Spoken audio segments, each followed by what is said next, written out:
You're listening to the Whole Church Podcast.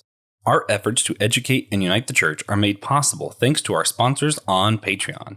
Please consider joining them for $3 a month at patreon.com/The Whole Church Podcast, where you'll get extra bonus content like our Pet Peeves segment, where we ask our guests about their pets and their peeves with the church.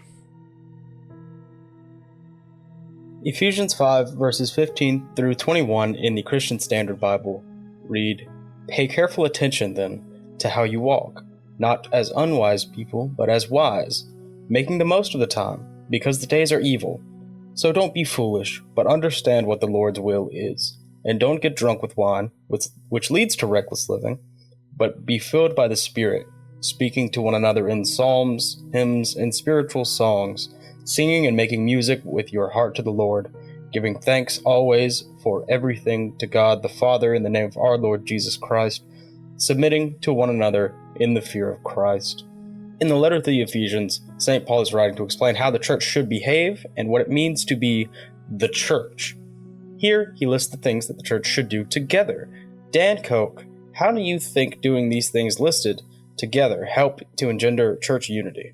I'm going to take a very practical stance here because I'm a therapist and I think in practical terms a lot nowadays. So first of all, getting drunk does lead to reckless living.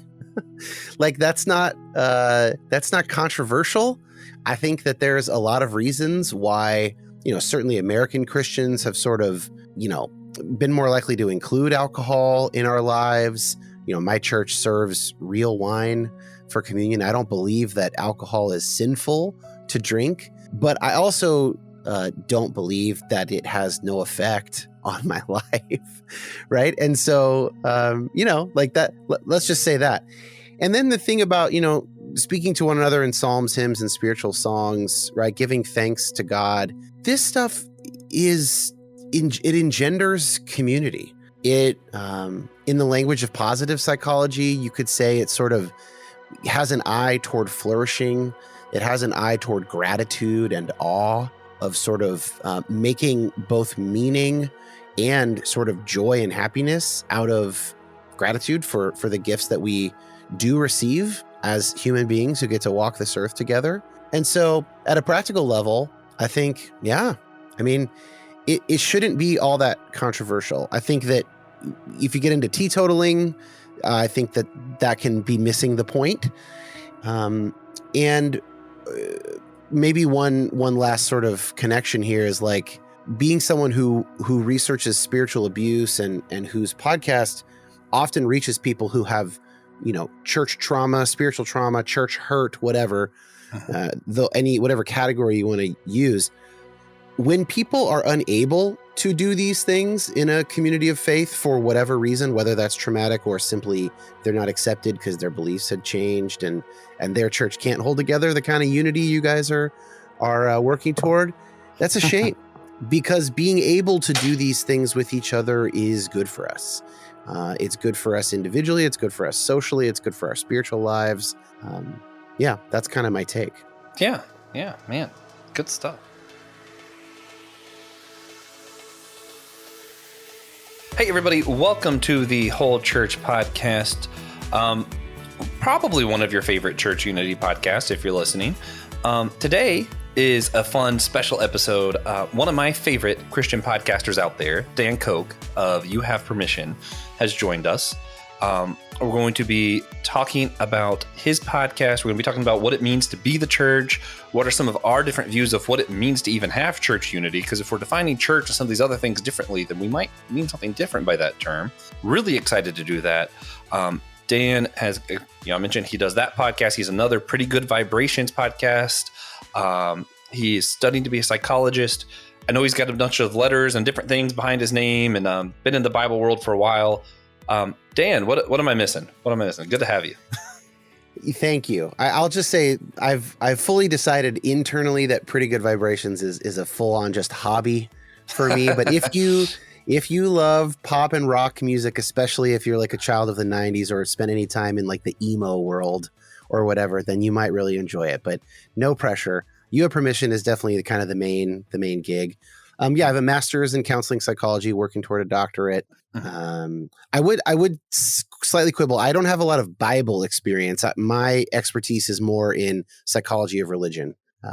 Biblical podcasts abound, and You Have Permission is not one of them. Yeah. I mean, I think you covered it. Yeah, that's fair. Well, I will say this, actually. I'll say this because of the sort of theme of unity. Before I was podcasting at You Have Permission, I did a show for a while called Depolarize in the wake of Trump's election, where I was sort of trying to understand sociopolitical and religious polarization and really kind of combat polarization in that respect. And that thread has maintained into You Have Permission. I do 2 different series of episodes occasionally.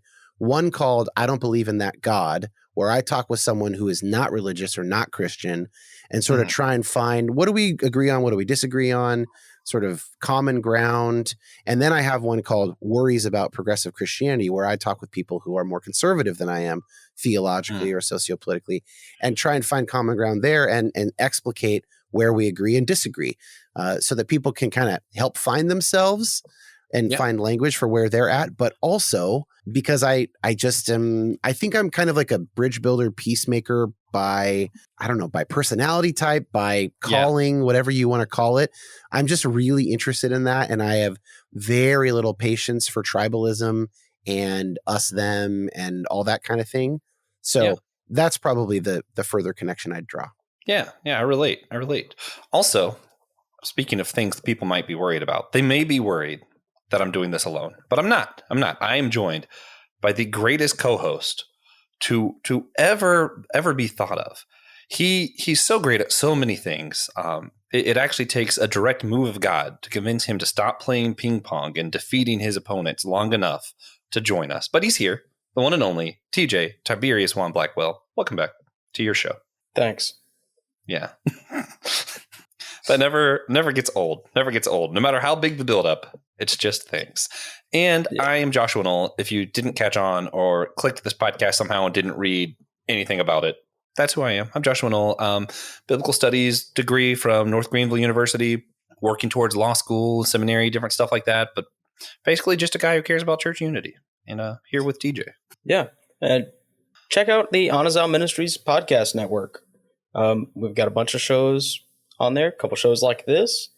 You can also get a paid subscription on Apple Podcasts, and you get all the extra content from all of the shows. Pretty good stuff.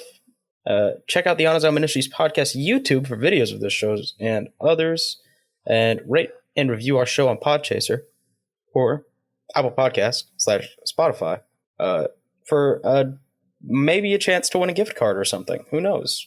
Yeah. Maybe I'll go through there and just choose somebody. That'd be pretty funny. Maybe. This guy, he seems cool. No guarantee. Yeah. Not like a raffle, just TJ will pick. Yeah. Well, yeah. So that being said, I do have a favorite form of unity, Dan. Do you prefer Dan or Mr. Coke, or doesn't matter? Oh, Dan, please. Okay, yes. Cool. I figured, but then I was like, I should ask. I'm a former punk rocker, man. I mean, I can't, Yeah, that's fair. Well, my favorite form of unity involves a spiritual practice we do on the show of silliness. I firmly believe that just being goofy is like the ultimate thing that engenders unity. No one has watched A Silly Song with Larry and hated their brother for it, I don't think. Probably true. They probably have. I don't know. But today we're going to go with a silly question, and we'll give you time to think about it. What is the worst song you can think of to include in an action film's soundtrack?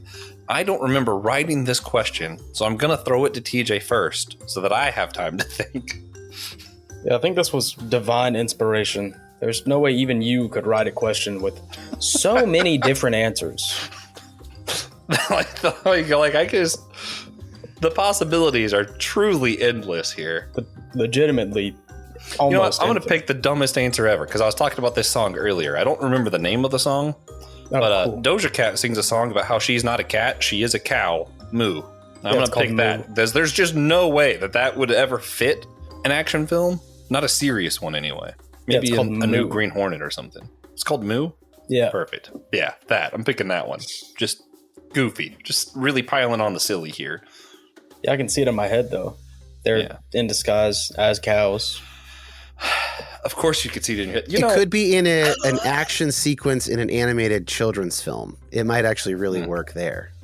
All right, I'm gonna change my answer then. I'm gonna change mine then. Where is my hairbrush by Larry, the cucumber? I can't think if there's an instance where that works, then I give up. Yeah, that's tough. Maybe I'm destined to be a director, but I can see it. I don't know. All right, TJ, what is your answer? I'm gonna go with "Comme des Enfants" by Cœur de Pirate. Sure. Québécois artist. It's a French song about being in a love triangle. I'm just gonna have to take your word for this one. I'm sure you've made me listen to it, but my brain doesn't hear French and then immediately associate it because I just don't know French that well. Yeah, it just wouldn't work. I wish that you hadn't mentioned VeggieTales so much because it's kind of scooping the humor here. But you know how there was that meme going around where it was the rawest footage you could find, a slam dance pit or whatever with the VeggieTales theme song. No, and that was going around. If you like to talk to tomatoes, so that's my pick, and I swear I thought of that before you made 2 or 3 mentions of VeggieTales leading up. I wish I had gone first, man. I should have offered, but that's my pick. I don't know what he's on today. Where's Gary from SpongeBob? It's all children's songs. Apparently, those are usually the ones that in my head are that makes the least amount of sense here.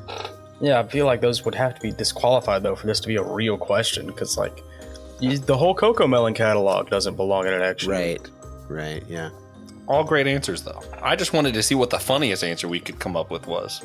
Well, before we jump into the meat of today's talk, would you mind filling our listeners in on your story, Dan? What you do and what your relationship to the church has been? Yeah, I'll be as brief as possible. I was raised what I call moderate California evangelical. So Bay Area of California, not Southern Baptist, not Midwest frozen chosen, a little bit of vineyard influence, but mostly just kind of your middle of the road, non-denominational type of a thing. I went to evangelical junior high and high school in 6th grade. After college or partway through college, I dropped out to play in a touring rock band called Sherwood for about a decade.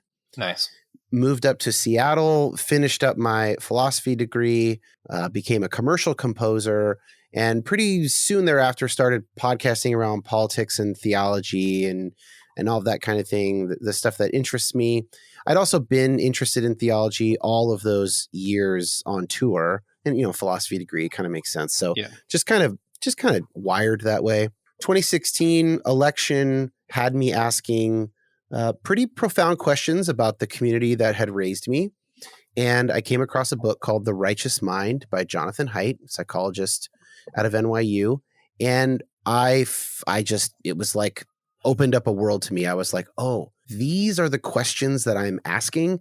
And these are the tools that you use to answer those questions. They are less theological and they are more psychological, sociological, however you want to call it. And eventually, through some other things, that led to me pursuing a psychology doctorate.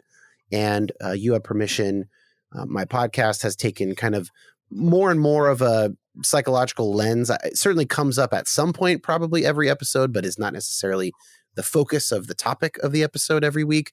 Maybe every 2 or 3 episodes is explicitly psychological. My relationship with the church, I had a kind of a weird 20s because I was on tour, so couldn't go to church. Nobody was doing Facebook church. I mean, I'm sure there was televangelism or whatever. I could have theoretically, I would sometimes listen to podcasts or website recordings from Rob Bell's early church or whatever when he was still an evangelical pastor. I would download those to my brick iPod back in the day. And so I kept some connections. And then my wife and I attended a Presbyterian church in America, a PCA church in Seattle that was a little bit more, a little less conservative, especially on like racial issues, and a little less conservative on gender issues. We attended that for 10 years or so, left 4 years ago, around the time I started, 4.5 years ago, around the time I started You Have Permission. Too much cognitive dissonance. Something that's going to become clear is that I'm pretty theologically liberal, I am sociopolitically kind of center left. I'm quite moderate. But, just fair warning. Some of your listeners will not find me convincing, and that's fine. That's life. But actually have resumed going to that church. And a major impetus for that was making sure my son had somewhere to start having good Sunday school experiences. That's something that's important to me and my wife. And I have actually, that church has now changed. They are now an Anglican church, no longer Presbyterian. And I have been very pleasantly surprised with how much I've been enjoying it. I really thought I would be kind of half enjoying, half biding my time, but there for my son. And I have actually really had a pretty great experience and been pleasantly surprised. Yeah. We made friends with a lot of Anglican ministers doing the show. And yeah, it's fascinating stuff. Now, one thing I really like, I think it's in your intro even for You Have Permission. You mentioned how even though you're more left side, you want it to be a place that's safe for everyone to come to, and you have permission to kind of wrestle with these questions and beliefs. It's a really good show for those listening. You don't need to be afraid if you're on the more right side of things. He very much makes it an approachable and just thoughtful show, I think. So, I try. Thank you. Yeah. So you've gone through the effort to create You Have Permission, where it's, encourage people from every side of the political spectrum and the religious spectrum to question their own beliefs, be different, ask big questions. And what was your initial motivation to create this show? I think that what I realized was there's a lot of gatekeeping of information that goes on, especially in more conservative spaces. Mm-hmm. So in that sense, there's a market for it. I don't mean that in financial terms. I mean it in there are a bunch of us who could use resources here, and myself included. I remember the first time I got to know the theologian Thomas J. Oord. Mm-hmm. Yeah. And he's been on the show recently. Okay, rad. Yeah. So Tom's a friend now, but I remember hanging out with him around that time, 2015, 2016, something like that, 2017 maybe, and just being like, whoa, this guy is obviously loves God, is very obviously a person living out a Christian life, using Christian language to talk about it, and yet has these, progressive theological beliefs. But Tom doesn't drink. He doesn't swear. He doesn't I was in a rock band. All my friends have tattoos. We drink and swear, he's not that. He's very clearly sort of one of the Christian guys, but had these beliefs. And I was like, wow. And it felt so calming and kind of reassuring that for me to have had these more theologically liberal intuitions throughout, from college, undergrad on, I was like, oh, okay. And, there were some other shows doing this. The Deconstructionists had already started. Liturgists had started. There were a handful of shows. And I thought, well, I think I could do this too. Of course, Tripp's Homebrew Christianity had already been going for a long time at that point. Naturally. And he was kind of a mentor early on. But I just thought, we just need to be these. Basically, the tagline in the intro is people have these really big questions. They come up naturally. Not everybody asks them, but a lot of people do. Mm-hmm. And then if you're often in a group where people will give you well-intentioned but bad answers to those questions, or worse, they will tell you, we don't ask those questions around here. Where do you go if that happens? And, that certainly had been my experience, but less so. Like I said, it was a pretty moderate experience. I can imagine how much more kind of humidity and barometric pressure is kind of weighing down on people in other circumstances. Oh, yeah. And I knew how to use audio. So I thought, let's do a podcast about it. Yeah. I mean, it makes sense to me. At this point, I feel like Tripp just had the first podcast. Yeah. It really starts to seem that way after a while. The first ever podcast. Yeah. Yeah. Whenever we write the podcast Bible, that's going to be Adam. Yeah. Adam is Homebrew Christianity. Yeah. Yeah. Yeah. What's funny is you're talking about the big questions and unsatisfying answers. I think that's Dr. Oord's biggest criticism of me is I'm a big fan of mystery and using the mystery language, and he does not like that. Yeah. He's that's not a real answer. And he hates the Greek Orthodox. He's a Kidding. theologian, really a philosopher. I mean, depending on where you want to draw the line there, the kind of theology he does is basically philosophical theology, problem of evil type stuff. And Tom wants to have like a coherent sense of how things work. He could be wrong about it, but he wants it to be consistent and coherent. And I think that, I mean, I totally understand that. I actually think that probably if more of us had that, that would be better. My approach is a bit more experiential, and obviously becoming a therapist and kind of leaning that way makes sense. And I'm a little less worried about having that coherent view. But I think especially for people who are either geared that way, sort of personality wise, or people who are having to reestablish an identity as their old one's not working anymore, then it can get all the way to necessary to have something consistent and coherent so that you're not adrift, essentially. And so I love that Tom works toward that consistently, toward something coherent and consistent. And then you can quibble, with his various premises, and that's fine. Yeah. To kind of wrap up the Tom Oord love session here, we are doing another thing with him coming up in June. He's going to be talking with us some about because we touched on this the last time he was on, this idea of if we can disagree in our theology and then do something practical together still. Specifically, I think we were talking about like the LGBTQ community, how we have different ideas of what it means to love them. Can we still practically be in unity? So that'll be interesting conversation when that comes up in June. Question. Yeah. Also a good month for that, June, now I think about it. But yeah, no, it's funny for me, the whole mystery thing. I understand why people find the coherency thing a lot more attractive. I think when I allowed myself to kind of see God more as something that's not comprehensive, as something bigger than me, it's just enhanced my own worship and interaction with the divine. And I'm like, that for me is beautiful, but that's not what everybody needs. And I get that. So, well, and I think you could also delineate between my view of things is internally consistent and coherent around God versus I have a lockdown description of God that must be accurate, right? So I think that what Tom would want to say is like, he could totally be wrong and he doesn't have any sort of certainty about it, but to the extent that he can explain what he believes, he wants that to be internally consistent, right? And so if he says God can't act in these certain ways, then he needs to follow that through to its logical conclusion and not basically have it both ways kind of a thing.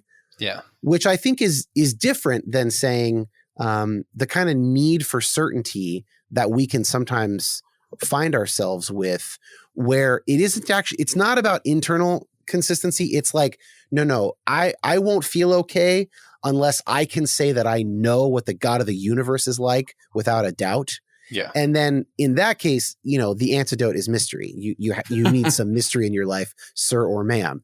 That's not going to treat you well. But internal consistency, I think, is could be separated out. Yeah. No, I like that. Man, we could probably do a whole podcast about Tom Oord. Let's move on. He had plenty of people talking about him. Yeah. In case he listens, we don't want him to get full of himself. I did for a big piece of today's episode is going to be a little bit different than usual. We're going to go off script, something I'm not usually comfortable doing as someone who's ADHD and tend to go on tangents about Tom Oord or whatever else, So, but I thought to talk about church unity. I know there was an episode you did on You Have Permission where the idea of what church is came up. I don't know if it was directly or not, but I kind of just realized, okay, some of these people mean different things by church, and I know that happens often, but I thought it would be an interesting conversation for us to have around church unity. So I asked all three of us to write one sentence definitions for 5 different terms, and I didn't write them down. I don't know if any of us did. None of us wrote them down. We're just going to give one sentence answers because we didn't write it down. It's fine. I'm going to attempt to give a one sentence answer, but I sometimes struggle with brevity. I will certainly succeed. Yeah, TJ will definitely succeed. So TJ, do you think it would be easier to go one definition at a time through all 3 of us, or each of us do all 5 and then talk? I think it'd be easier to do one at a time. Yeah. So we all define church to keep track of. Okay. Yeah. Okay. Then I'll start with church. How do we define church? For me, this is a difficult one. They're all difficult ones because I think too long about things. I'll say that church is the unified spirit of all creatures in harmony with God. Semicolon. The church is the body of Christ, those doing God's will on earth, both today and in the past and in the future, if that exists, which I'm iffy about the future existing. So, TJ. The church is God's people living for God's glory. That's nice and succinct. Yeah. I knew that was going to happen. Yeah. All right, Dan. I would just, again, I'm going to probably approach this stuff pretty practically and almost therapist-like. I think of the church as, basically the people who self-identify as living out a Christian life together. And that, like, my view of who is God's people is bigger than the church. The church is a subset, and that has to do with, includes kind of our own self-definition and choices. Okay. So when you say church, when you say God's people, you mean two different things. But with my definition being this unified spirit of people in God, that's just all one thing for me. Okay. Yeah. So I could see that trap. I'm just kind of like pinpointing what we need to look out for when we have these conversations here in a minute. Okay. So next is unity.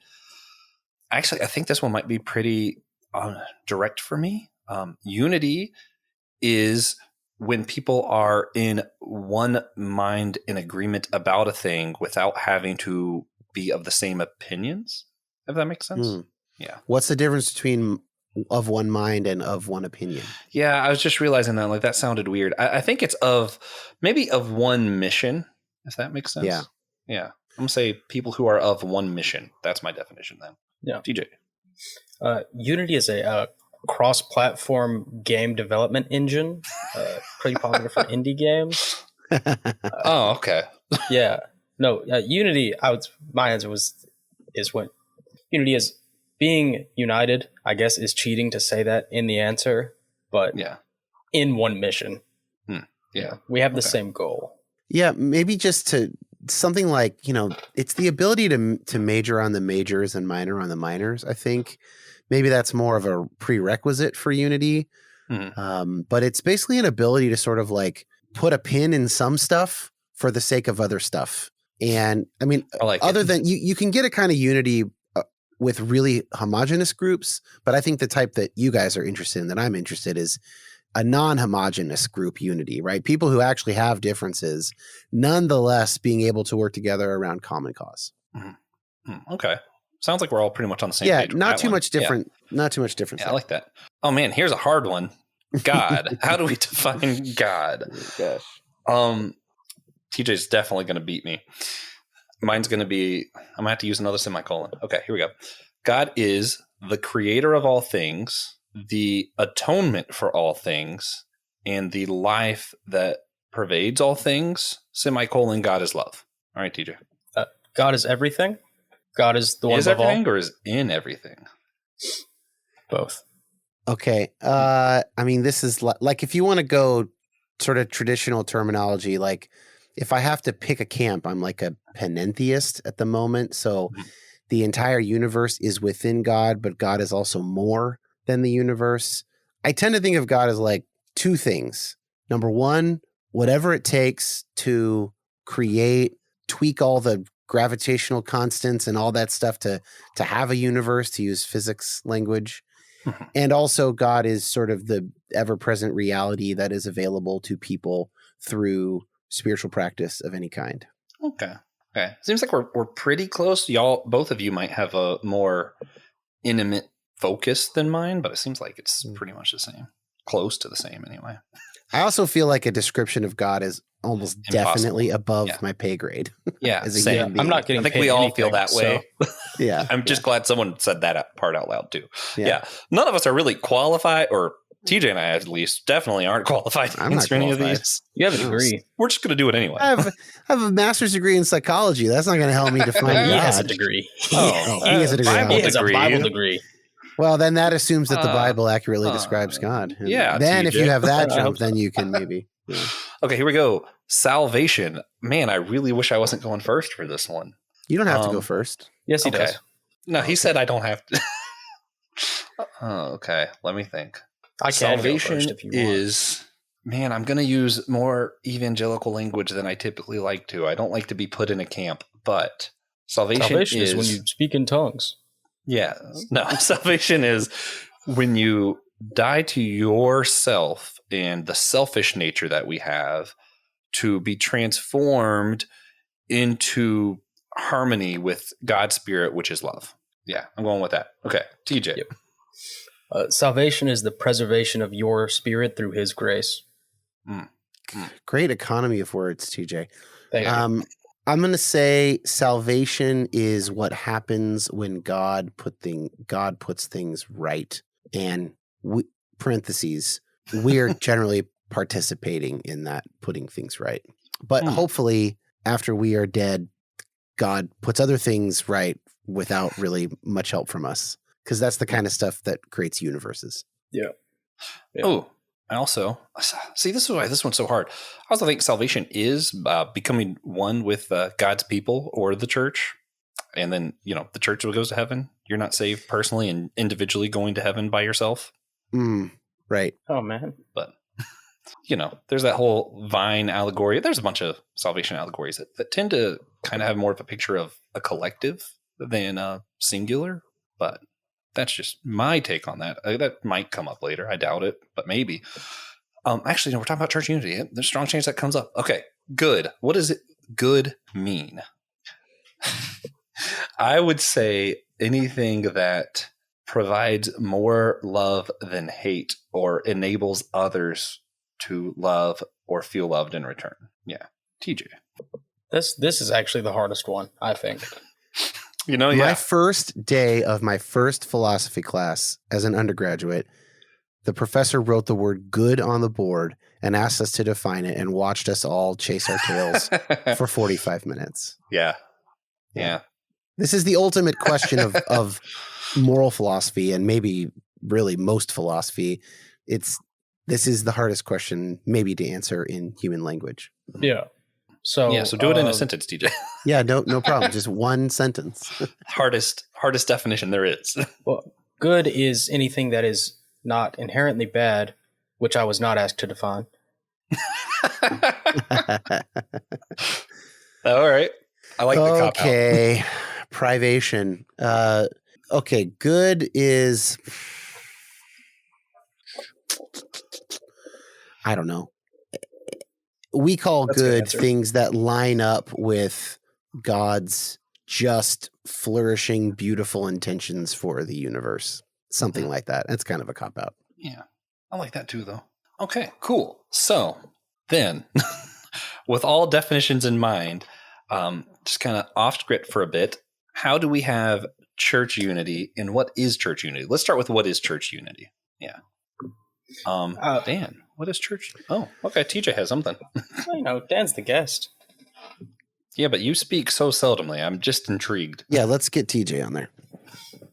Church unity is when the non-church goer, the non-Christians, can tell that God's church is trying to accomplish the same thing. So, in other words, it will never exist. That might be a little bit. Yeah, I mean, well, I'll tell you what I don't like about that, TJ. Not that I don't like where you're coming from, but there's almost like a PR consequence angle there of in order for that to happen, then the media has to cover it a certain way because that's a big part of what we think is going on. Or you have to say that we do such a good job as the church that there's no way for them. Yep. I mean, and then that's where I would say, that is certainly not going to happen then if that's the thing. Right. So it's all this push and pull of, I don't know. I wouldn't want it to rest on the perception of people, I guess is what I'm saying, because our perceptions are bad a lot of times and they are formed, very rarely by evidence. Sometimes they're aligned with reality, oftentimes not. Kind of depends on what we're paying attention to. Our stories, our current emotional states, these are all things that affect our perception. So I don't know. I would be a little bit hesitant to ground it in that. That's my gentle pushback. That's understandable.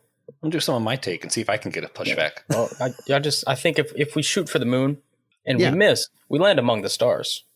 There you go. Because that saying was come up with before we knew what Should gravity did. be, yeah. Maybe hit the moon. Yeah. So for me, I think I'm going to start with something absurd. I think any definition of church unity that's possible without a supernatural act falls short, because when Jesus prays for his followers to be one, he prays that if they be one as him and the Father are one, which given my view of the Trinity is, yeah, they're one. And I think that the fact that so many people in the Bible say that that's what should be attractive about the church is people should look at it and be like, how is that even possible? That's what is our testimony, not, some good sermon, some good points or arguments we're able to make. So I think it needs to be people who, of radically different opinions, come together in a supernatural way for the mission of love. I think that might be how I would define it. How do people choose to participate in something supernatural? Well, you got to work with the divine. Okay, That's but where I these get are close to Thomas predictable? Edwards kind of stuff. Are these predictable supernatural events such that you could see them coming, or are they? And if they are they not then in some sense kind of natural? Well, Right. I think individually you have to work with the divine in such a way that you're able to love that which in your natural state you might find unlovable. Hmm. That's the best I got.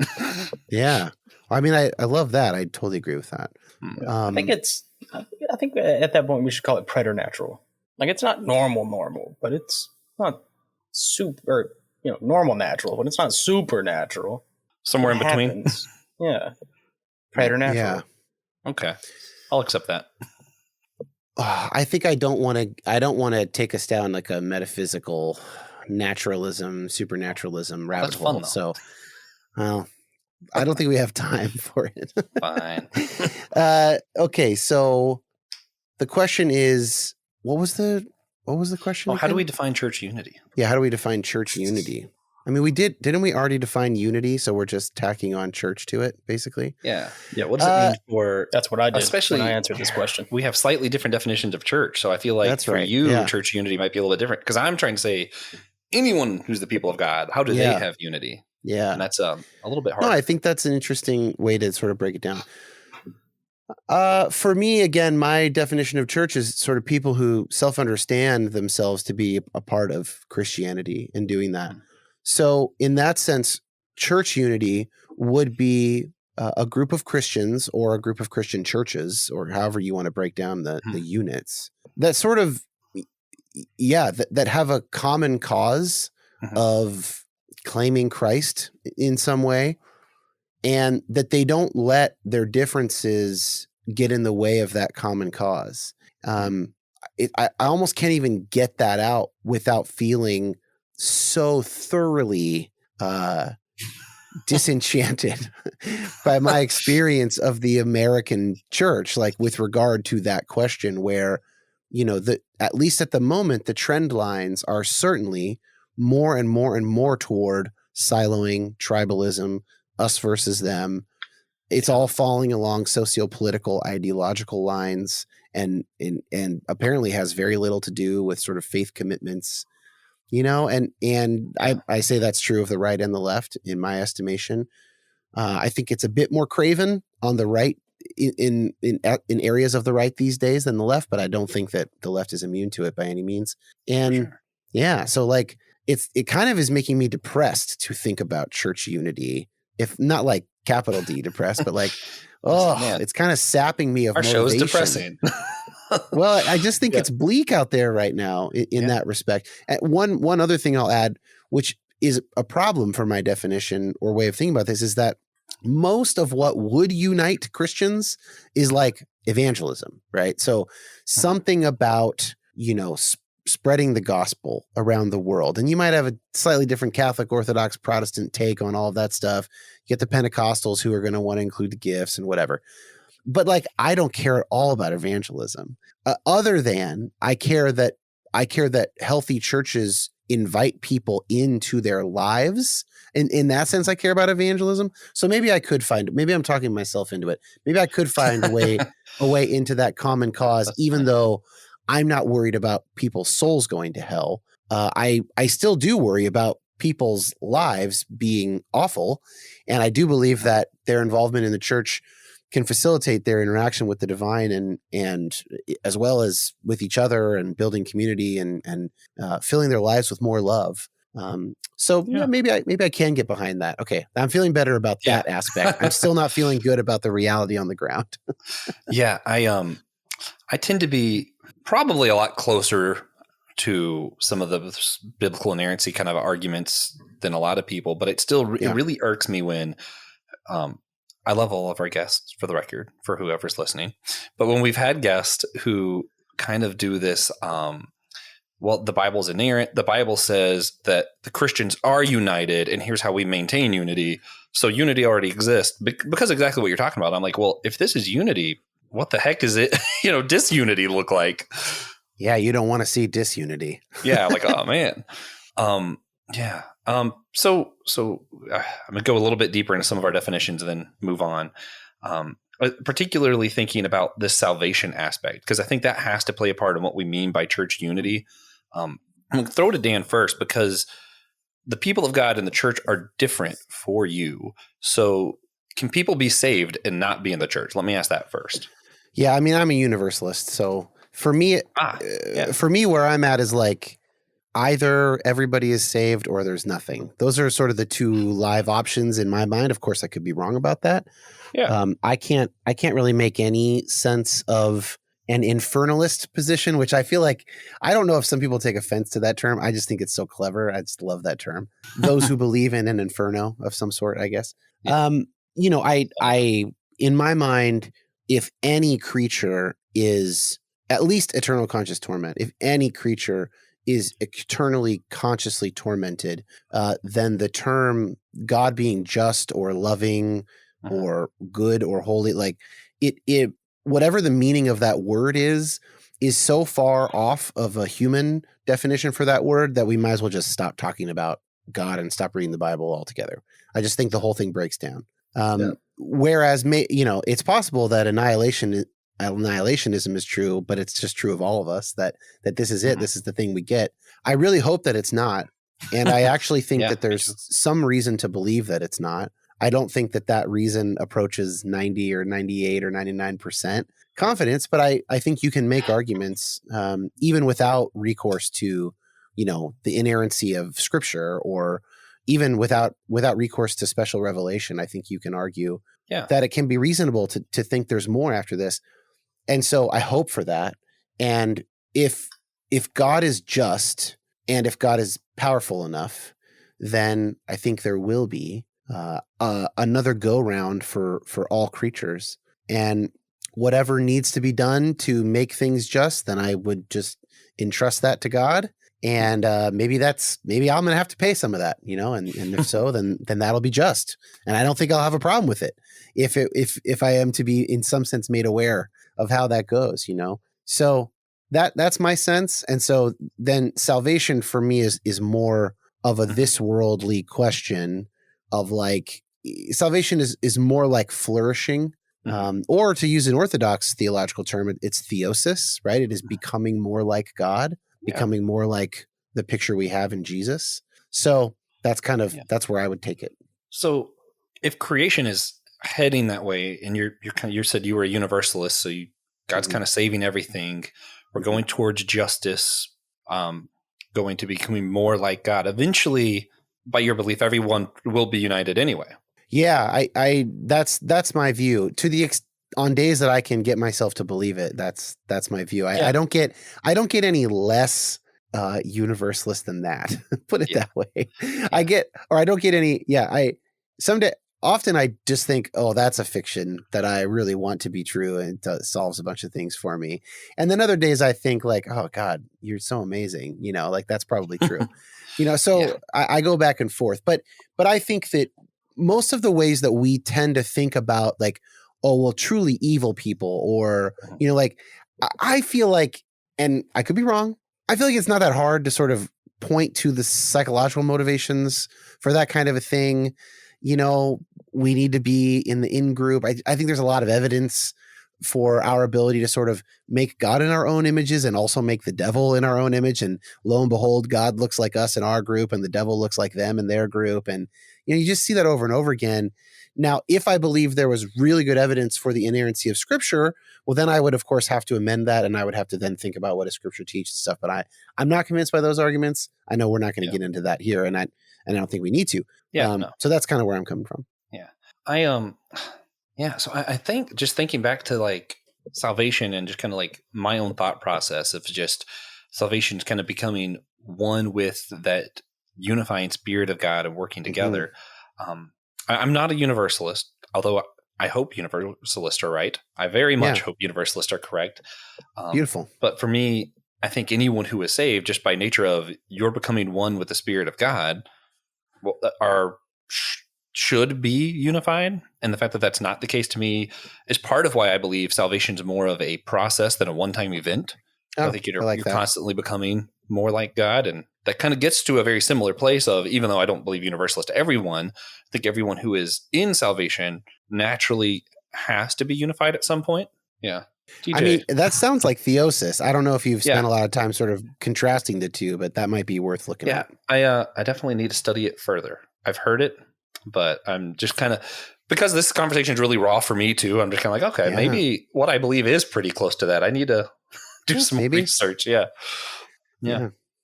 DJ, do you have any input for how your view of salvation impacts what you view church unity as?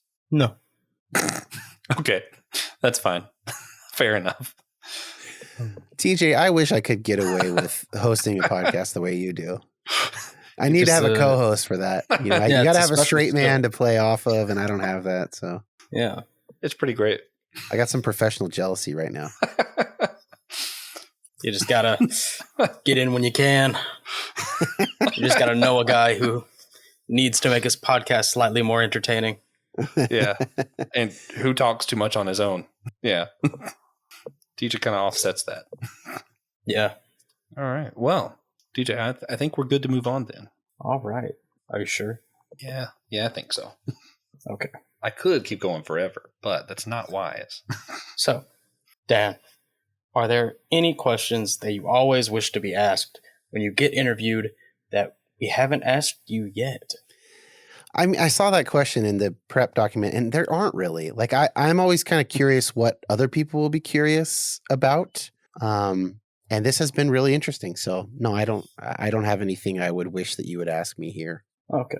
Well, then I'll come up with one. Okay. What is your favorite Sherwood song? Oh, bringing in Sherwood. I think my favorite Sherwood song, and it's changed over time, but I think it is a song called For the Longest Time, which is on our second album and was, I don't know, kind of a single. We didn't really have singles, but I just think it all kind of came together on that one, even though there are some things I would change about the production, which is my fault. I'm going to throw one too, because I'm disappointed that we didn't talk more about psychology. Okay, Dan, throw one. Just in general, because weirdly enough, I don't know a lot about psychology, but I've read a lot of books about how Christians have handled the topic of psychology. Oh, yeah, interesting. Just because I find that really interesting, because I was like, well, why of all scientists have we decided to bully this one? So I guess that's my question. I don't think psychologists are the only scientists that Christians have had problems with. Oh, yeah. Galileo would like a word. Yes, geologists, astrologers. Yeah. But I mean, I feel like so much of, especially like when you get like the different views of Christianity and psychology, I'm like, there's a lot of like hostility, and yet a lot of what people mean when they're talking about like pastoral care is a type of psychology. So I'm like, what? Do you just not like the term, or like what's going on here? What has been your experience, I guess, as someone pursuing psychology who is tangentially related to the church, I guess? I probably conceive of it as a natural consequence of a discomfort with science more broadly. So, and psychology also kind of early on, like the first, so Freud is like the teens and 20s, of the 20th century, and kind of getting into the popular lexicon around the Great Depression, stuff like that. I mean, I could be slightly off, but ish, and a lot of the early big popular psychological names were pretty adamantly atheistic, or seeing themselves as sort of describing something better than religion could describe it. Yeah. And so that can leave a taste, of course. And so that's a part of it. And then there's the general kind of scientific thing, which is like, depending on the way depending on the specifics of your Christian worldview, you might just be suspicious of anybody who is claiming to have causal knowledge of things or be able to explain them better or whatever. And so what I find is that churches and individuals who are more broadly open to science are also more broadly open to psychology. But I also think that those kind of popular conceptions, like God is just like a big daddy issue, that's kind of like a Freud thing. Like that gets into the popular consciousness. And then if you're Christian, you're like, well, I mean, that doesn't seem true to me. So maybe I don't need to, maybe psychologists are wrong. And unless somebody sort of explains to you the difference between Freud and Jung and cognitive therapy, and, like you might just think, oh, Sigmund Freud, like the atheist guy, and so that's kind of probably done a lot of work as well. See, that makes a lot of sense. I've always, which I think maybe I just think less of people than I should. I for some reason, I've had this like assumption that it was like pastors feeling like someone's sneaking in on their job, like spiritual care and caring for people is supposed to be our thing. And now these guys are coming in and. Well, I think it again, if you're a pastor, it kind of depends on what you think you're doing. Like, what do you think your job is that God is calling you to do? I think, in my opinion, the best pastors, and I found my personal therapist, who is the one who encouraged me to become a therapist, through my pastor, my current and former pastor, John Harrelson. And he had a list of referrals, and I came to him with a problem. He's like, you know what? I don't think this is a problem I can handle. It sounds like therapy would be good. Here's a name of a guy I think you would mesh with really well. And lo and behold, he's been my therapist for 10 years. So that's awesome. And so that is ideal. But a lot of pastors think, and I understand why they think this, but a lot of pastors think that they uniquely, in a qualitatively different way than everybody else in their congregation or their city, have a direct line to God and God's wisdom. And therefore, why would you want anything other than a pastor for the deepest and most difficult questions? If I've got the stuff of God and I'm God's representative on earth, then I don't see how a therapist is going to do a better job than me. And, I would quibble with that perspective for reasons I probably don't have to fill out here. Yeah. Interesting. Okay. Yeah, I was just kind of curious about your take on that. But one thing we do like to ask all of our guests, and it's going to be, I think, particularly interesting since we actually spent a good chunk of our episode defining church unity. Yeah. We like to ask everybody, like, if you had to give one practical action, something tangible people could go do that would help better engender unity in the church today, what would it be? Watch a documentary about a Christian group or group of people that are very different than you, and just watch the whole thing and try and withhold judgment. Just put yourself in their place and imagine if your experience had been their experience, and then maybe talk about it with a few people in your church or small group or something like that. Yeah, maybe pray for them too. Yeah, pray for them. Yeah, always a good thing to do for people. Link up spiritually with them. Yeah.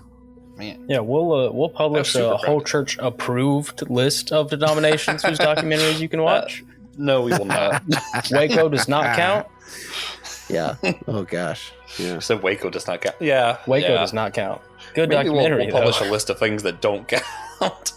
I mean, there might be like a Chip and Joanna Gaines documentary from Waco that would count, but just not David Koresh.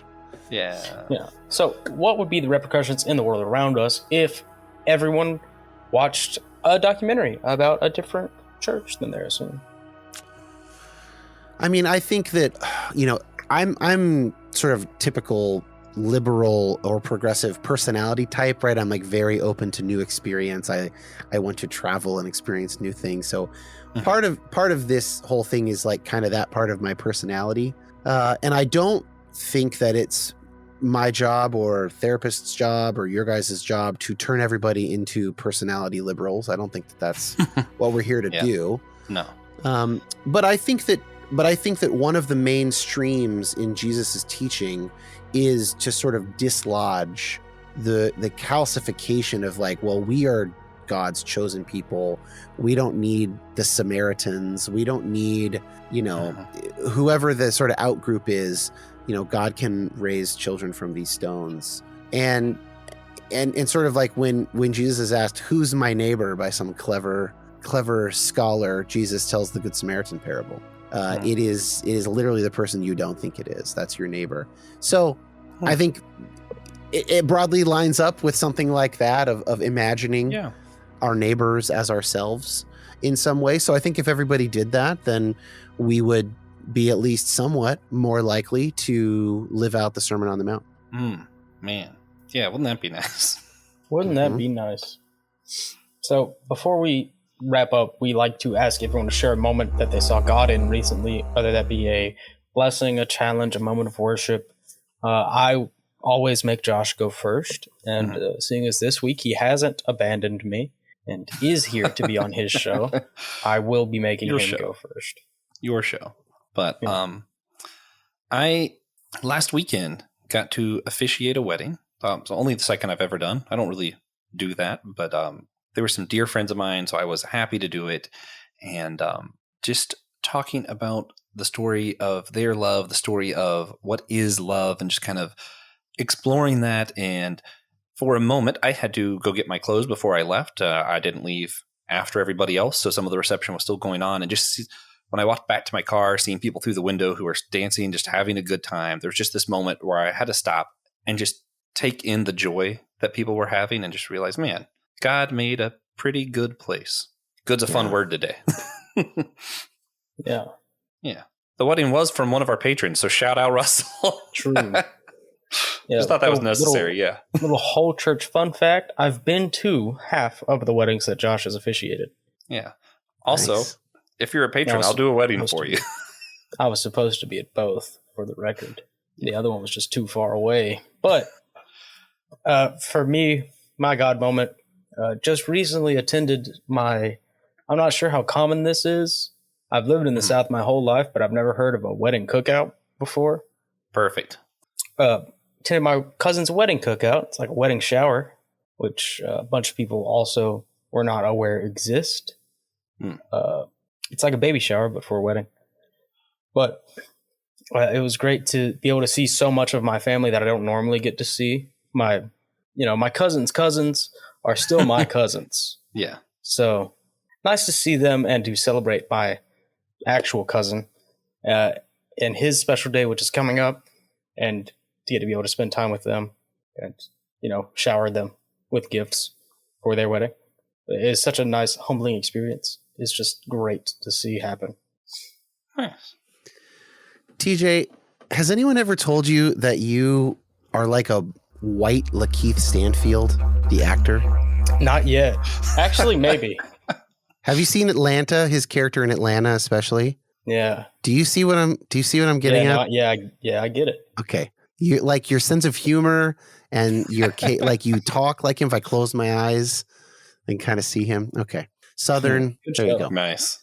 So this is maybe not the most recent one, but like I've been trying to, in the moment, sort of express gratitude and or awe when whichever one it is. And I did a live event, a You Have Permission event in Seattle in March.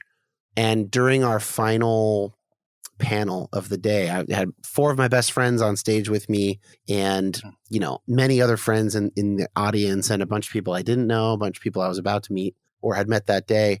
And just like, I allowed myself, like, I took 60 seconds and I didn't listen to Tripp, talk about something because I'd probably heard it before. And I just like looked out at everyone and I sort of addressed God and just was like, I'm just soaking this up. Like this is so cool. It's just cool that people would want to be here, that this could be useful for them. I didn't make any money. It was not about the money. It probably cost me money to put that on, but like, it was just cool. It was just like encouraging and just felt like, I don't know, constructive. And I felt like just so blessed and happy to be a part of that in that moment. Yeah. So that's a recent one. It really was an incredible panel, by the way. If it had been in Charlotte, I might have been Yeah. Well, it's a long, Seattle's a bit of a drive, you know. I know. I'm gonna do. I'll do some more stuff around the country at some point. Yeah. Yeah, I'd like to take a brief intermission to admit that I did get sidetracked trying to remember where else I saw Lakeith Stanfield. Judas and the Black Messiah. Oh, Yeah, BoJack that's Horseman. Yeah, he was Really? in BoJack Horseman for a little bit. Fascinating. nice. Okay. Also, Great the show. Eric Andre show and Yasuke, the Netflix anime. He was Yasuke. He's done. I mean, That one I he's, don't know. Yeah. he might be my. Bad. He's among my top 5 favorite actors. He's also in Sorry to Bother You. The film. He's the Yeah, lead in that that's film. good. So great. But if you enjoyed the episode and are listening, please consider sharing it with a friend or an enemy. Share it with a cousin. Share it with one of my cousins. Yeah. They're not busy. Yeah. Preferably. Your cousins are more likely to share it than other people, you think, right? So Yeah. you can also check out Discord. Chat with us on our Discord server in the notes. We'd love to get some higher activity over there. And if you're listening to the show on Captivate, go ahead and leave us a one-time tip. Yeah. You know, it's a pain to manage a subscription, and we know that a lot of you would support the show if it were simpler and you wouldn't have to, do it, go back, cancel that $10. Yeah. So if you are feeling generous, there is a one-time tip option on Captivate. Yeah. Yeah. Also, our website has that Captivate thing there. But yeah, and if you want to hear other shows like ours, just check out the Amazon Ministries Podcast Network. In the show notes, we'll have links to all that as well. Right, and we hope you enjoyed it. Come back next week when we will have Steve Copeland joining us. Then we'll interview Russ Petrus and Elizabeth Donnelly from Catholic Women Preach about their ministry. After that, we'll have another roundtable discussion, which are my favorite episodes to record. This time asking how the church is different from a cult. And finally, at the end of season 1, Francis Chan will be joining us. Even though he doesn't know it yet, and I think we've had more critics of Francis Chan than proponents of him, but that's fine. Yes. He loves that, I'm sure. Yeah. We are the whole church. Yeah. Come on, Francis. You gotta be a little understanding. Needs to be more ubiquitous.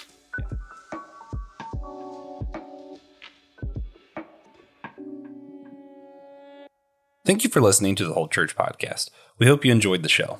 Remember, you can always sponsor our show at patreon.com/the Whole Church Podcast.